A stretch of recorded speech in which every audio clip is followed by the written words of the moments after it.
आज की क्लास में कक्षा 10th का साइंस में यानी विज्ञान में अध्याय 9 स्टार्ट करेंगे, जो है प्रकाश, परावर्तन तथा अपवर्तन। ठीक है, तो देखिए प्रकाश क्या होता है कि हम अगर दुनिया में कोई भी वस्तु को, कोई भी चीज को अगर देख पाते हैं तो प्रकाश की सहायता से ही देख पाते हैं। ठीक है, जैसे मान लीजिए कि ये रूम है, अगर इसमें प्रकाश बंद कर दिया जाए तो क्या आपको कुछ नहीं दिखेगा, हमें भी कुछ नहीं दिखेगा, सब अंधेरा सा लगेगा। तो प्रकाश अगर बंद कर दिया जाए तो क्या होगा कि सारा अंधेरा अंधेरा हो जाएगा, कुछ नहीं दिखेगा। ठीक है, तो इससे तो प्रकाश का अध्ययन तो हम लोग क्या है कि मतलब प्रकाश का अध्ययन तो लोग हजारों लाखों सालों से करते आ रहे हैं, क्योंकि जब प्रकाश नहीं होगा तो हम किसी भी वस्तु को देख नहीं सकते हैं। ठीक है, दुनिया में कोई भी वस्तु होगा उसको हम देख नहीं सकते हैं बिना प्रकाश की सहायता से। तो देखिए प्रकाश का एक नॉर्मल डिफिनीशन है, जो है कि देखिए प्रकाश का नॉर्मल डिफिनीशन क्या है कि वह युक्ति है जिसकी सहायता से हम दुनिया को देख सकते हैं। क्या है कि प्रकाश वह युक्ति है या साधन, बोलिए वह युक्ति या साधन, जो बोलिए वह युक्ति है जिसकी सहायता से हम दुनिया को देख सकते हैं। ये बहुत नॉर्मल परिभाषा है। ठीक है, 7वीं 8वीं क्लास में चलने जुकुर यह परिभाषा है। देखिए एक बात आपको बताते हैं कि देखिए अगर इतिहास की तरफ थोड़ा चले तो आज भी साइंटिस्ट लोग होते हैं और पहले भी होते थे। ठीक है, अगर इतिहास की तरफ चले तो हम कह सकते हैं कि आज भी साइंटिस्ट लोग हैं और पहले भी होते थे। तो वो विचार विमर्श करते थे और उसका कुछ तर्क देते थे। तो जैसे बोला जाता है ना ग्रीक जो है, तो उसमें क्या होता था कि राजा होता था और राजा कुछ सवाल खड़ा करते थे। ठीक है, राजा कुछ सवाल खड़ा करते थे और वो उनका उत्तर जानना चाहते थे। अगर जो उसका उत्तर देता था तो उसको बहुत सारे इनाम दिया जाता था। ठीक है, तो उसका उत्तर, जैसे अकबर बीरबल का नाम सुने होंगे, अकबर और बीरबल जैसे लोग उस वैसा मतलब उस तरह के सवाल का जवाब देते थे। ठीक है, अकबर और बीरबल जैसे लोग जो राजा के मन में सवाल उगता था और वो पूछते थे, तो अकबर और बीरबल जैसे लोग उस सवाल का जवाब देते थे। ठीक है, तो एक राजा के मन में बात आया कि अगर हम कोई भी चीज देख रहे हैं तो कैसे देख रहे हैं। ये राजा के मन में सवाल आया। क्या आया कि हम कोई भी चीज को कैसे देख रहे हैं। सवाल तो बड़ा अद्भुत था। ये सवाल आया तो जाने मतलब साइंटिस्ट लोग या आप कहिए जाने माने लोग, अद्भुत लोग गए और उसका जवाब दिए।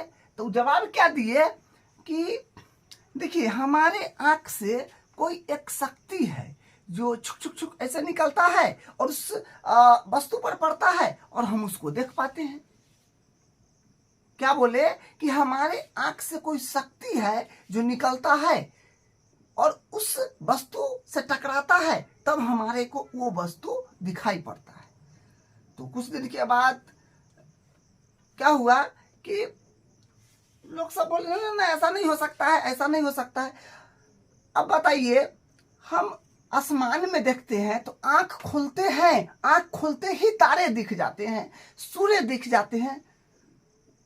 तो ये भी तो सवाल जो था दम वाला था कि अगर मान लीजिए हमारे आंख से शक्ति निकलेगा तो फिर वहां पर चला भी जा रहा है और वहां के वस्तु को देख भी पा रहा है उतना जल्दी, क्योंकि तारे कितना दूर है, सूर्य कितना दूर है, चंद्रमा कितना दूर है, फिर भी हमारी आंख देख पा रहा है। कहना नहीं, गलत है, ये बात नहीं हो सकता है। क्योंकि अगर मान लीजिए आंख से कोई शक्ति निकली और चंद्रमा तक चला भी गया, एकदम क्षण देर में, एकदम क्षण सेकंड में आ भी गया, तो ये नहीं हो सकता है, तो वो गलत पाया गया। तो देखिए बताया गया क्या, साइंटिस्ट के द्वारा क्या बताया गया कि दुनिया में दो तरह के चीज होते हैं, ठीक है। दुनिया में जो है दो तरह के चीजें होते हैं, जिसमें से एक में प्रकाश उत्सर्जित होता है और एक में प्रकाश उत्सर्जित नहीं होता है, ठीक है। क्या है कि दुनिया में दो तरह का चीज है, जिसमें कुछ में तो प्रकाश उत्सर्जित होता है, कुछ में प्रकाश उत्सर्जित नहीं होता है। जैसे आपको हम बताएं, सूर्य, चंद्रमा, तारा, ये सब क्या है, ये सब में अपने आप प्रकाश उत्सर्जित होते हैं। आप सूर्य को देखेंगे तो सूर्य में लाइट होते हैं, उसमें प्रकाश उत्सर्जित होता है, ठीक है। और जैसे बात करें, ट्यूबलाइट हो गया, बॉल वगैरह हो गया, इलेक्ट्रिक बॉल हो गया, तो ये सब में क्या है, ये सब भी प्रकाश उत्सर्जित करते हैं। तो ये प्रकाश देने वाला वस्तु है। जैसे अगर हम मान लीजिए मार्कर का बात करें, तो ये मार्कर तो प्रकाश नहीं दे रहा है। अगर इस बॉल को बंद कर दिया जाए, ट्यूबलाइट को, तो ये मार्कर बुझाएगा? नहीं बुझाएगा। अंधेरा अंधेरा हो जाएगा तो नहीं देख पाएंगे, क्योंकि इसमें इसका स्वयं का प्रकाश नहीं है, ठीक है। तो आप क्या देखें, दो प्रकार का वस्तु है, कुछ में स्वयं का प्रकाश है और कुछ में नहीं है। तो जिसमें स्वयं का प्रकाश नहीं है ना, जैसे मार्कर हुआ, टेबल हुआ, बहुत सारा चीज, कुर्सी हुआ, बेंच हुआ, डेस्क हुआ, ये सब में क्या है, प्रकाश नहीं है। तो सब चीज को हम कैसे देख पाते हैं? देखिए, जब कहीं से प्रकाश आ रहा होता है, जैसे इस रूम में क्या है कि ट्यूब जल रहा है, तो इस ट्यूब का प्रकाश जितना सामान रखा हुआ है सबसे टकरा रहा है, जितना सामान रखा हुआ है सबसे टकरा रहा है, और वो फिर हमारे आंख तक आ जा रहा है, आंख तक टकरा रहा है, तो हम वो वस्तु को देख पाते हैं। मतलब प्रकाश, अगर जैसे मान लीजिए सूर्य का प्रकाश है, तो सूर्य का प्रकाश तो दुनिया में सभी वस्तु पर पड़ रहा है, तो उस वस्तु पर प्रत्येक चीज पर प्रकाश पड़ रहा है, और उस पर जितना वस्तु पर प्रकाश पड़ रहा है, और हम किसी भी वस्तु को देखते हैं तो उससे टकराया हुआ प्रकाश उस वस्तु से हमारी आंख में एकदम जल्दी में टकराता है, तो उस वस्तु को हम देख पाते हैं। तो ये जो है, ये डिफिनीशन सही माना गया था कि नहीं, ये डिफिनीशन होना चाहिए। तो इस तरह से जो राजा लोग को जवाब चाहिए था, इस तरह से जवाब चाहिए होता था कि हाँ, इस तरह का जवाब होना चाहिए जिसमें दम हो। तो क्या परिभाषा सही में निकाला कि देखिए, प्रकाश जो है सभी वस्तु पर पड़ता है, और उस वस्तु को हम देखते हैं तो वो, क्योंकि प्रकाश तो सभी वस्तु से टकराता है। इस रूम में अगर ट्यूब जल रहा है तो सभी वस्तु पर उसका क्या है, प्रकाश जा रहा है, और वो प्रकाश सभी वस्तु से टकरा रहा है, और वो टकराए हुए प्रकाश हमारी आंख से, यहाँ पर कुछ उस तरह का है पर्दा है जो उससे टकराता है क्षण सेकंड में, और उस चीज को वो चीज हमको बुझा जाता है, ठीक है। तो ये परिभाषा दिया गया। तो हम लोग वैज्ञानिक परिभाषा देख लेते हैं। वैज्ञानिक परिभाषा क्या है कि प्रकाश एक विद्युत चुंबकीय तरंग है। वैज्ञानिक परिभाषा क्या है कि प्रकाश एक विद्युत चुंबकीय तरंग है। विद्युत चुंबकीय तरंग क्या होता है, इसके बारे में हम उतना बात नहीं करेंगे, क्योंकि बहुत गहरा कंसेप्ट है, ठीक है। ये क्लास 11th 12th में पढ़ना है, ठीक है।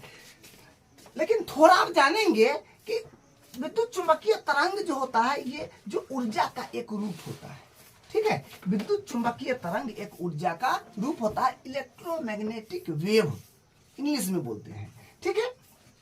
तो वैज्ञानिक परिभाषा क्या है कि प्रकाश एक विद्युत चुंबकीय तरंग है जो ऊर्जा का एक रूप है। विद्युत चुंबकीय तरंग क्या है, ऊर्जा का एक रूप है, ठीक है। अब देखिए, एक प्रश्न यहाँ पर है, क्या हम प्रकाश को देख सकते हैं? क्या हम प्रकाश को देख सकते हैं?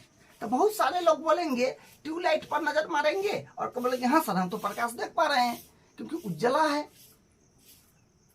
तो हम कहे ठीक है, आपका भी बात ठीक है, लेकिन हम कहें कि आप कैसे देख पा रहे हैं? अगर आप कह रहे हैं कि ट्यूबलाइट जल रहा है तो उसका प्रकाश उजला है, तो उजला है तो फिर यहाँ पर जो हम देख रहे हैं तो ये सारा सफेद सफेद होना चाहिए। अगर उजला ट्यूबलाइट का प्रकाश है तो यहाँ पर सारा सफेद सफेद होना चाहिए। अगर मान लीजिए आपको हम बताते हैं ये बोर्ड है, ये बोर्ड आपको उजला दिखाई पड़ता होगा, तो फिर ये बोर्ड पर आप ताक रहे हैं तो ये बोर्ड उजला दिखाई पड़ रहा है, उस पर की बात नहीं कर रहे हैं, यहाँ पर ये उजला दिखाई पड़ रहा है। तो देखिए, तो हम कह रहे हैं कि प्रकाश दिखाई देता है, लेकिन एक्चुअल में प्रकाश को हम लोग नहीं देख सकते हैं। ठीक है, प्रकाश को हम नहीं देख सकते हैं।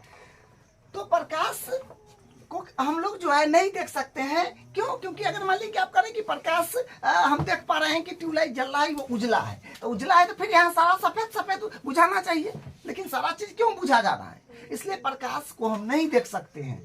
ठीक है, तो देखिए यहाँ पर क्या है, क्या हम प्रकाश को देख सकते हैं? तो प्रकाश को हम नहीं देख सकते हैं। पहला बात, नहीं देख सकते हैं। हम प्रकाश की सहायता से दुनिया को देख सकते हैं, मतलब दुनिया में जो भी वस्तु है उसको हम देख सकते हैं। ठीक है, तो वही कि प्रकाश को हम नहीं देख सकते हैं, प्रकाश की सहायता से हम दुनिया को देख सकते हैं। अब देखिए, आपको कुछ बात बताते हैं। देखिए, अब बात है कि देखिए, प्रकाश को हम इसलिए नहीं देख सकते हैं कि प्रकाश का वेग बहुत ज्यादा है। प्रकाश एक सेकंड में 3 लाख चलता है।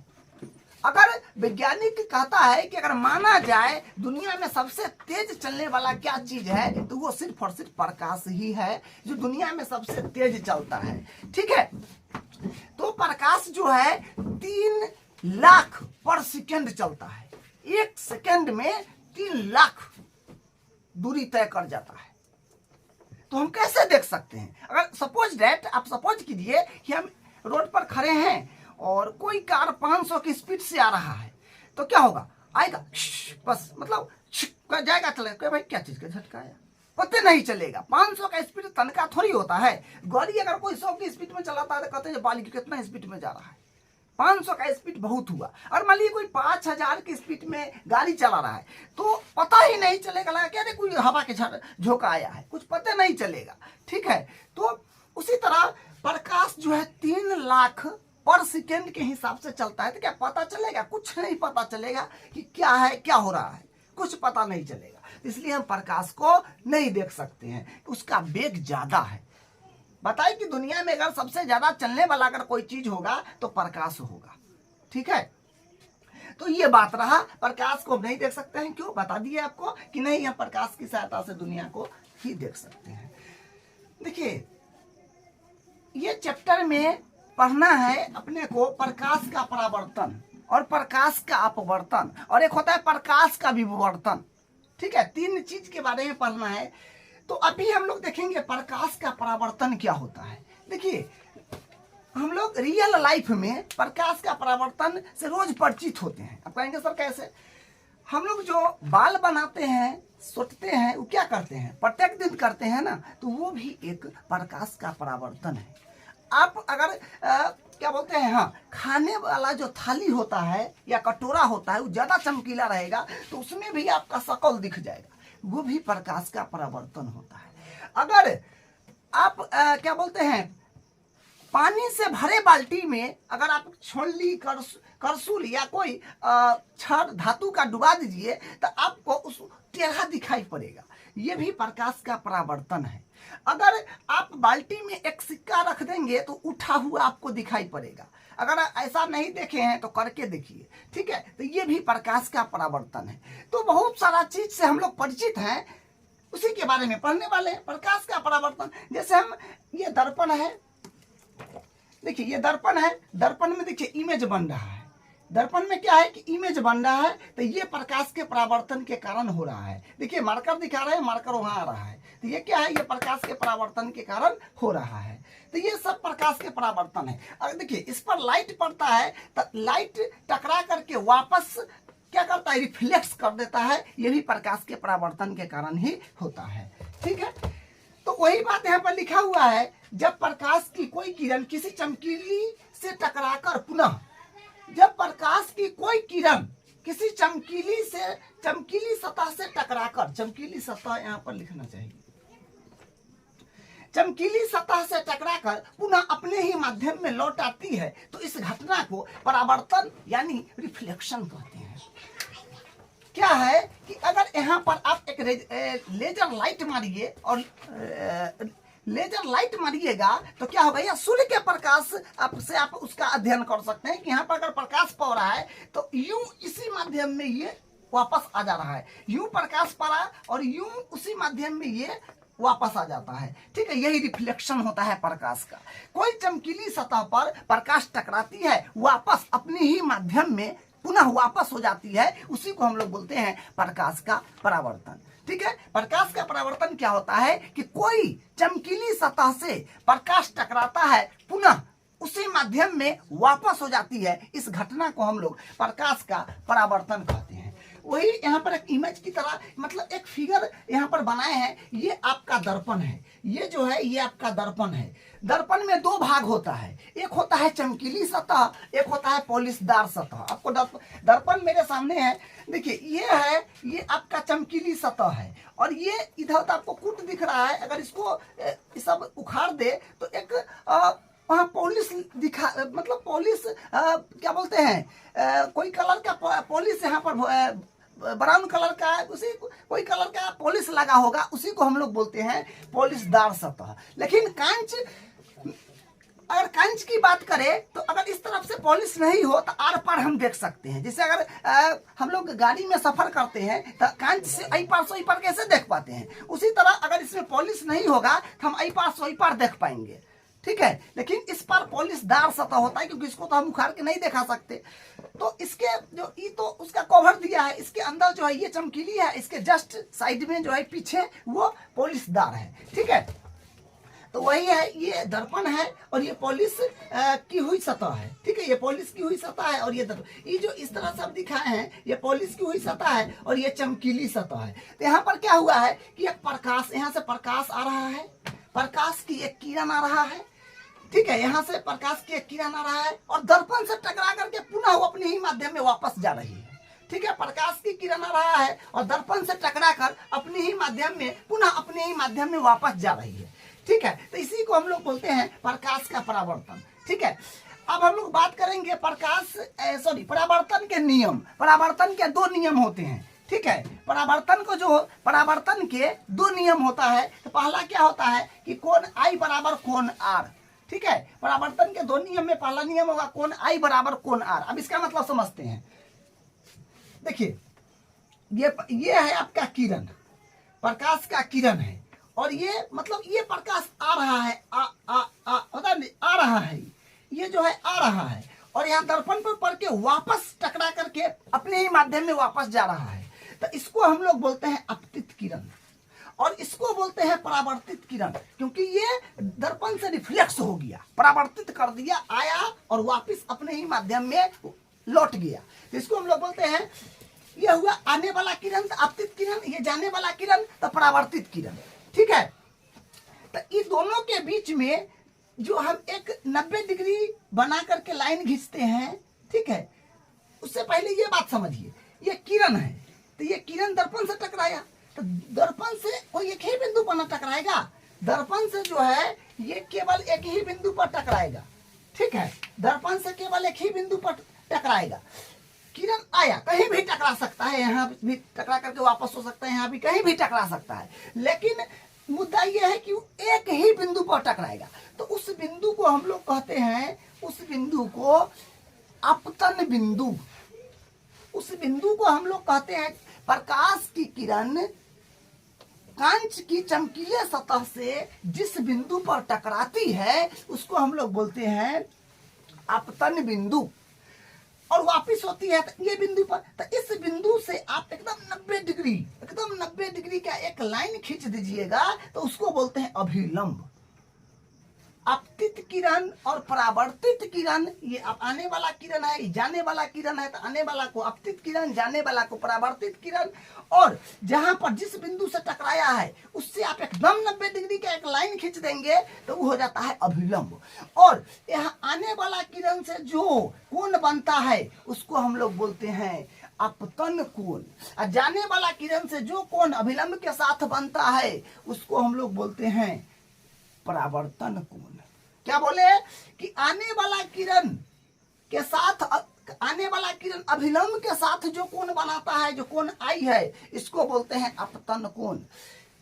जाने वाला किरण जो अभिलंब के साथ कोण बनाता है उसको बोलते हैं परावर्तन कोण। वही बात यहाँ पर, हाँ, लेकिन ये दोनों बराबर होते हैं, कोण आई बराबर कोण आर, ये जो है परावर्तन के पहला नियम है कि ये कोण और ये कोण बराबर होंगे। ठीक है, तो वही है, पहला में कोण आई बराबर कोण आर आपको बता दिए। यहाँ आई जो है अपतन कोण है, आने वाला किरण से बन रहा है अभिलंब के साथ, तो अपतन कोण हो गया। और वो ये जो है जाने वाला वापस जो किरण हो रहा है उससे बन रहा है, तो ये हो गया आपका परावर्तन कोण।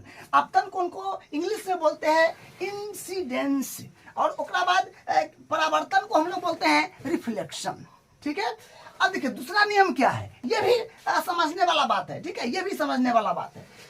अपतित किरण, परावर्तित किरण और अपतन बिंदु अभिलंब तीनों एक ही तल में होते हैं। देखिए ये हुआ आपका आने वाला किरण, ये हुआ आपका अपतित किरण, परावर्तित किरण आने वाला किरण, जाने वाला किरण जे बिंदु पर पड़ता है अभिलंब जो हम खींचते हैं, और जो अपतन बिंदु होता है वो तीनों एक ही तल में होता है, तो उसी को हम लोग बोलते हैं दूसरा नियम कि अपतन कोण परावर्तन को अपतित किरण, परावर्तित किरण व अपतन बिंदु पर अभिलंब तीनों एक ही तल में होते हैं। तो इसका दूसरा है अपतित किरण, परावर्तित किरण व अपतन बिंदु पर अभिलंब तीनों एक ही तल में होते हैं। तो जो बताए आपको जो एक और फिगर है यहाँ पर उससे समझ लीजिए। जो देखिए ये है आपका दर्पण, और ये है पॉलिश किया हुआ सतह, और ये चमकीला सतह है। ठीक है, और ये है अपतित किरण। ठीक है, और ये है परावर्तित किरण, आने वाला किरण को अपतित किरण और जाने वाला को परावर्तित किरण। ठीक है, जिस बिंदु पर टकराई है, एक ही बिंदु पर टकराती है, और वो बिंदु को हम लोग बोलते हैं अपतन बिंदु, और उससे एकदम 90 डिग्री का एक रेखा खींचेंगे तो वो होता है अभिलंब। तीनों एक ही तल में होता है, वही होता है आपका दूसरा नियम। अपतित किरण, परावर्तित किरण व अपतन बिंदु और अभिलंब तीनों एक ही तल में होते हैं। ठीक है, तो ये जो है यहाँ पर हाँ, यहाँ पर भी देख लीजिए कि PQ जो है, ये PQ ये हुआ आपका अपतित किरण। नाम अगर देना चाहिएगा इसको तो ये PQ हो गया जो अपतित किरण हो गया, और ये RQ, या फिर इसका आप PQ नाम दीजिए, इसका RS नाम दे दीजिए, इसको भी अलग से दीजिए, या एक में भी काम चल सकता है। PQ हो गया आपका अपतित किरण, और QR हो गया आपका परावर्तित किरण, और MN ये जो है, ये MN जो है ये अभिलंब है। ठीक है, तो यहाँ पर ये है दूसरा नियम कि अपतित किरण, परावर्तित किरण व अपतन बिंदु पर अभिलंब तीनों एक ही तल में होते हैं। तो ये रहा। तो हम लोग अब देखेंगे समतल दर्पण से बनने वाले प्रतिबिंब की विशेषताएं। तो समतल दर्पण से बनने वाला प्रतिबिंब की विशेषता क्या है? तो देखिए इसका विशेषता आप देखते हैं प्रत्येक दिन क्या होता है, जिसे हम लोग क्या करते हैं, आईना में बाल सीटते हैं, ये सब क्या है, समतल दर्पण है। समतल दर्पण से हम लोग अपना चेहरा देखते हैं। ठीक है, देखिए यहाँ पर एक व्यक्ति है और यहाँ पर एक व्यक्ति है, ये गुब्बारा लिया हुआ है। तो गुब्बारा लिया हुआ है तो देखिए ये दर्पण है, ये चमकीला सतह है, तो इसका इमेज ये बन रहा है। इस जो जिसे मान लीजिए कि ये दर्पण है। ठीक है, तो ये दर्पण है, तो ये यहाँ पर हम देख, इसमें ये हम है और वो हमारा इमेज है। ठीक है, तो हम हुए बिंब। ठीक है, हम हुए बिंब या वस्तु या ऑब्जेक्ट, और इधर इसमें जो दिख रहा है इसको हम बोलते हैं प्रतिबिंब। ठीक है, जो दर्पण में दिखेगा वो होता है प्रतिबिंब। प्रतिबिंब यानी इमेज, और जो हम है एक्चुअल में वो होता है बिंब, वस्तु बोलिए या ऑब्जेक्ट। ठीक है, तो यहाँ पर क्या है कि कोई भी वस्तु, जैसे देखिए गुब्बारा यहाँ पर क्या है और यहाँ पर देखिए कैसे है। तो यहाँ पर है देखिए, अगर नंबरिंग देखा जाए 1 2 3, तो यहाँ पर देखिए एक जितना पीछे है उतना ही पीछे यहाँ एक है। ठीक है, तो जितना पीछे एक है यहाँ पर उतना ही पीछे इसमें एक है। ठीक है, और 2 को देखिएगा तो 2 इसमें उल्टा दिखेगा आपको इस तरह से। ठीक है, 2 जो है आपको इस तरह से उल्टा दिखेगा, और 3 जो है ये ऐसे दिखेगा। सबका उल्टा इमेज बनता है। ठीक है, मतलब दर्पण से आप जितना करीब आइएगा उतना करीब का फिगर बनेगा, और जितना दूर जाइएगा उतना दूर का फिगर बनता है, उतना ही दूर बनता है इमेज। ठीक है, तो ये बात हुआ समतल दर्पण का। अब देखिए पहला बात क्या है कि बिंब व प्रतिबिंब का आकार मतलब साइज समान होता है। क्या है कि बिंब व प्रतिबिंब का आकार समान होता है। आकार एकदम समान होगा, जो वस्तु जैसा है वैसा ही उसमें दिखा देगा। ठीक है, दूसरा है प्रतिबिंब दर्पण से उतनी ही दूरी पर होता है। जब को पता है आप जितना पास जाइएगा उतना पास दर्पण में भी बुझाएगा, जितना पीछे हटिएगा उतना पीछे आपको दर्पण में भी बुझाएगा। ठीक है, तो वही बात है। दूसरा तीसरा है प्रतिबिंब सदैव सीधा एवं नकली आभासी बनता है। क्या है कि प्रतिबिंब सदैव सीधा एवं नकली आभासी बनता है। इसका मतलब क्या है, ये दर्पण है, दर्पण में हमेशा जो है प्रतिबिंब सीधा बनता है, ठीक है, और आभासी बनता है। आभासी का मतलब होता है नकली, जैसे हम असली में है और वहां पर जो है हमारा जैसा वहां पर जो दिख रहा है वो नकली है। ठीक है, तो जो बिंब बनता है, जैसे ये है एक बंदा है और इसका प्रतिबिंब इसमें बन रहा है, तो ये एक्चुअल में है और इसका प्रतिबिंब दर्पण में बन रहा है, तो नकली हुआ और ये असली हुआ। ठीक है, वही बात है कि प्रतिबिंब सदैव सीधा एवं नकली आभासी, नकली को विज्ञान में आभासी बोला जाता है। ठीक है, आभासी बनता है। उसके बाद है चौथा, हाँ ये देखिए थोड़ा इंपॉर्टेंट है, प्रतिबिंब पार्श्वर परावर्तित होता है। प्रतिबिंब पार्श्वर परावर्तित होता है, इसका क्या मतलब है? इसका मतलब है कि देखिए इसमें दाएं बाएं दिखाई देगा और बाएं दाएं दिखाई देगा। जैसे मान लीजिए कि हम मार्कर यहाँ पर लिए हुए हैं, तो ये मार्कर इधर से हम देखिए अपना इधर से एक्चुअल में, तो ये दाहिना हाथ में है, उधर से अगर आप देखिएगा तो बायां हाथ में आपको नजर पड़ेगा। ठीक है, तो दाएं बाएं है, चाहे देखिए ना सब चीज उल्टा लिखल दिखेगा। इसे यहाँ पर अगर मान लीजिए और देखिए उस तरफ का अगर कुछ आपको दिखाई पड़ रहा है तो देखिए सारा उल्टा दिख रहा है। देखिए वहां ये देखिए आप इसको देखिए और यहाँ पर देखिए कैसा दिख रहा है, उधर घुमल है, इसमें देखिए इधर घुमा हुआ है। तो क्या है, दाएं बाएं मतलब उल्टा हो जा रहा है। ठीक है, यहाँ और यहाँ देखिए, तो वही बात है कि प्रतिबिंब पार्श्व परावर्तित होता है। तो इसका मतलब यह है कि प्रतिबिंब में दायां बाईं ओर तथा बाईं दाईं ओर दिखता है। ठीक है, क्या है कि प्रतिबिंब में दायां बाईं ओर तथा बाईं दाईं ओर दिखता है।